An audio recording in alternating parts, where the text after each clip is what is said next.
En 1870, la France domine déjà un vaste empire colonial.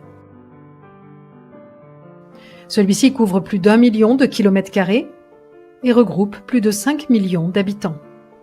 Les conquêtes coloniales ont débuté en 1830 avec la conquête progressive de l'Algérie. Mais la Troisième République va accélérer la colonisation. En effet, elle étend sa domination sur le Maghreb, l'Afrique subsaharienne, Madagascar et l'Indochine. Cette course à l'empire, violente, se fait en rivalité avec les puissances européennes. On parle, pour définir cette période de la fin du XIXe siècle, de course aux colonies. Les puissances européennes finissent tout de même par s'entendre et fixer les règles de la colonisation lors de la conférence de Berlin en 1885. Alors que la France suit un mouvement d'expansion coloniale de l'ouest à l'est et le Royaume-Uni du nord au sud, ces deux puissances européennes en 1898, à Fashoda, au Soudan, sont proches de l'affrontement. La colonisation menée par la France s'achève en 1912 avec la conquête du Maroc.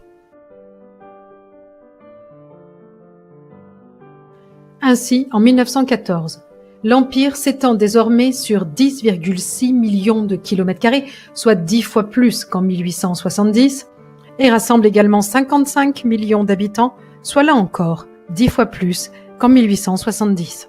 Il s'agit donc réellement d'un très vaste empire colonial. La politique coloniale française est largement soutenue par le monde politique. Une grande personnalité politique comme Jules Ferry la justifie au nom de la grandeur de la nation, mais aussi au nom des intérêts économiques du pays. Elle doit permettre à la France de s'imposer comme une puissance européenne et de la conduire à rompre son isolement diplomatique. Les partisans de la colonisation revendiquent également une mission civilisatrice envers les populations considérées comme inférieures.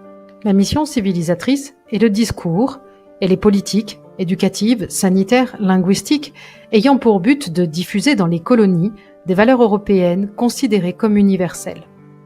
Pour diriger ces vastes territoires, les républicains s'appuient sur les élites locales, d'une part, et des auxiliaires indigènes, notamment dans l'armée.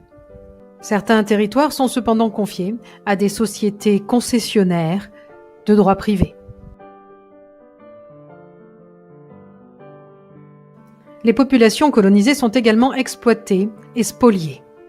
Emplois subalternes et mal payés, paiement d'impôts, corvées gratuites, et tout cela sans aucun droit politique. La politique mise en œuvre par la République est donc profondément inégalitaire et ségrégative. L'assimilation, c'est-à-dire le processus qui permet à un étranger ou à une minorité de s'intégrer à un groupe en adoptant ses caractéristiques culturelles, cette assimilation, elle est limitée aux élites.